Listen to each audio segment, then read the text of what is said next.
미래 핵심 먹거리는 식량 사업. 아니 근데 이렇게 뭐 철강도 수출하고 원유를 개발하다가 네. 식량 사업이라니 좀 뜬금없어 보이기도 하는데요. 네. 미래 먹거리로 이 식량 사업을 지목한 이유가 있을까요? 네, 바로 이 식량 사업이요. 사실 안정적인 수요 기반이 존재하기 때문에 리스크가 낮으면서도 꾸준한 수익을 올릴 수가 있다는 점에서 장점이 분명 있습니다. 그래서 실제로 포스코 대우뿐 아니라 국내 종합상사 업계가 대부분 동남아에서 식량 사업을 본격화하고 있는데요.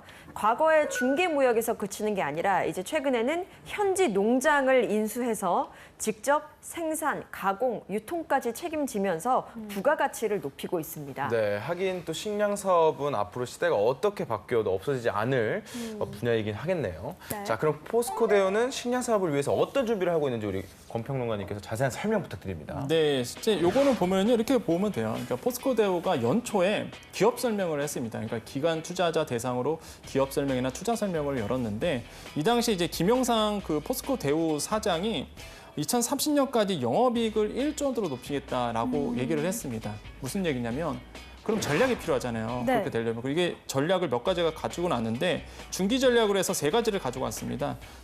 전략 사업 집중 육성과 고수익 신사업 진출 이게 하나고요. 투자 연계 사업 모델로 진화한다. 그다음에 마지막 3번째가 중요했죠. 전략 국가 집중 공략 및 국내 시장 진입 기반 확보 등 이렇게 3가지를 가지고 있는데 그러니까 투 핵심, 그러니까 투 코어, 3 익스펜션 이런 전략을 가지고 왔는데요. 핵심 사업으로는 2가지입니다. 철강과 자원 개발 사업이죠. 그다음에 익스펜션 사업으로는 그러니까 확장 사업으로는 식량, 자동차 부품, 민자 발전 사업 이렇게 가지고 왔어요. 그러니까 전략적으로 이걸 선택을 했거든요. 그중 하나가 지금 우리가 얘기하는 게 바로 식량 부분이죠. 네. 그래서 왜 그러냐면 이 식량 선제적인 그 식량 자원의 확보가 왜 중요하냐면 글로벌 경제를 이렇게 보고 있습니다. 세계적인 기상 이변 하나가 있고요. 그다음에 각국의 식량 자원을 확보하려고 눈을 부릅뜨고 지금 각국의 경쟁에 들어갔거든요. 지금 글로벌 경제는. 그러다 보니까 포스코 대우에서는 선제적으로 이거를 확보하겠다 이런 전략을 가지고 나서 실제로 움직이고 있습니다. 네. 첫 번째가 바로 인도네시아에 있는 팜오일 농장인데 이게 실제적으로 인도네시아에서 그 말 그대로 트레이딩하는 게 아니라 직접적으로 투자를 해서 팜오일을 실제적으로 생산하고 있거든요. 그래서 팜오일이 왜 좋냐면 뭐 화장품, 의약품, 윤활유, 바이오 뭐 이런 것까지 다 들어가는 원료예요. 그러다 보니까 포스코 대우가 트레이딩만 하는 것이 아니라 아예 내가 직접 투자해서 생산하겠다 투자를 하고 있고 두 번째로는 미얀마에 이제는 말도 RPC라고 하는데 라이스 프로세싱 콤플렉스라고 해요. 그래서 RPC 사업을 하고 있는데 이게 뭐냐면 곡물 사업입니다. 그러니까 미국 종합 처리장을 내년에 포스코 대우가 직접적으로 준공을 해서 미얀마의 쌀 시장에 대해서 그다음에 미얀마 시장을 통해서 동남아에 있는 쌀 시장에 투입을 하는 거죠. 시장을 진입하겠다 이런 거고 마지막 3번째 전략이 우크라이나에서 또 이루어지고 있습니다. 뭐냐면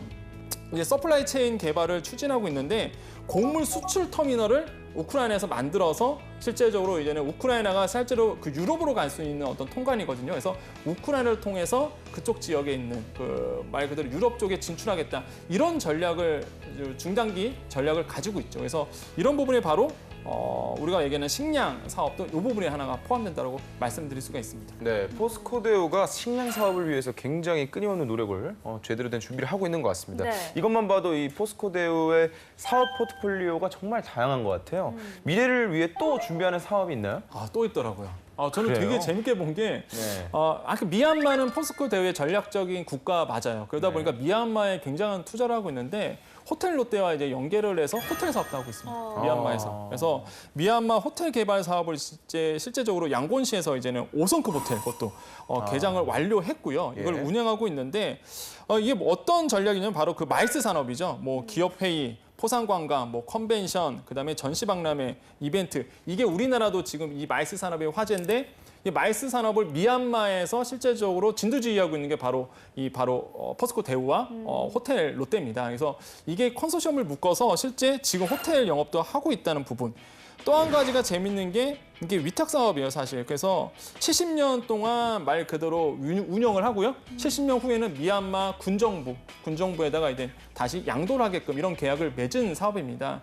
그래서 굉장히 전략적으로 좀 들어가고 있다. 이런 부분을 좀 재밌게 좀 볼 필요가 있겠고 또 한 가지 이제 커넥티드 카를 실제적으로 하고 있다는 부분 이런 부분도 좀 우리가 퍼스코 대우가 굉장히 다양한 사업을 하고 있다라고 우리가 분석해 볼 수 있습니다. 네.